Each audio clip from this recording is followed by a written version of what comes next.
Hi po! Ito na naman si Chin TV. Hiko po tayo ng sabaw sa maulan na panahon. Ito po yung aking tulya po. Magtulya po tayo ha. Parang nakakamiss po humigop ng sabaw, pampatibay ng tuhod. But anyway po, ito po yung aking tulya. Igisa ko lang po siya sa ito na po, ito to. Yan. Hindi ko na po kailangan banggitin kasi buyoy si Iyay. So, mag-gisa po tayo, mag-gisa. Para makahigop tayo ng sabaw.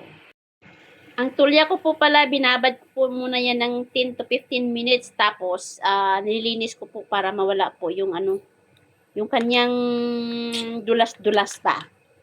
So, ito po ate, mag-gisa na po tayo.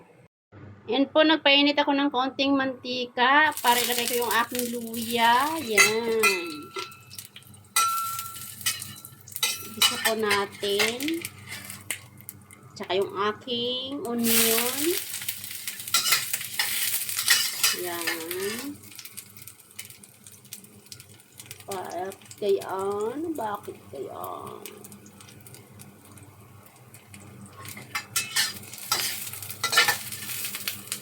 Banga. Kailangan ko pong mabanga. Banga, banga. At ang aking yan.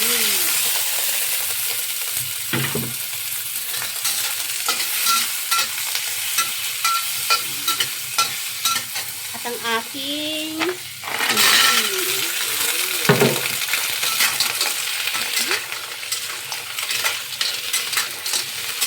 igisa ko lang po yan. Para hanggat sa bumuka. And then, asin lang po ang ilalagay ko. Hindi na po ako maglalagay ng iba. Yan, asin. Para pangkalasa. Hindi po ako pwedeng maalat po kaya konti lang. Wow, bumubuka na siya.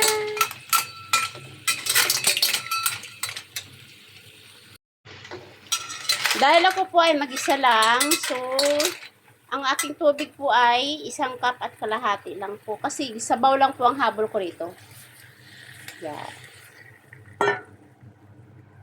Pakuluan ko lang po to hanggang bumuka. Yan.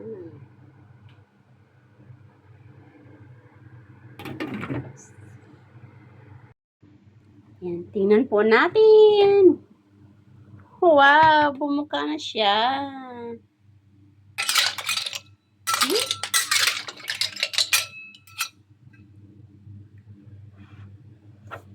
Sarap. Manamis-namis. Masarap po talaga pag may may kamatis. Yan. Wow, sarap.